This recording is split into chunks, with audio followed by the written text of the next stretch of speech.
Hey guys, in this video we're going to go over how to order checks on the Chase app, right? It's real easy and simple. First, of course, log in to the Chase mobile app, sign in with your username and password, and then what I need you to do on the dashboard, go ahead and tap on a checking account, okay?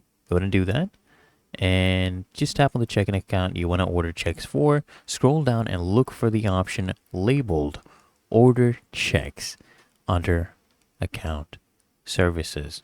Okay, and then I want you to go ahead and place your check order. So you just go and need to tap on order checks and you'll be redirected to Chase's check ordering service. Then just go ahead and choose the design and quantity of the checks you actually need and just review the pricing and confirm your shipping address, right? Just double check your order details and then go ahead and tap on submit to just place your order, right? You'll receive a confirmation message and your checks will be shipped to your registered address, right? And it's really that easy and simple. You just have to wait for the delivery now. So I hope this guide provided value to you, and if it did, consider smashing that like button as well as subscribing to frequently asked questions, and I'll see you guys in the next one.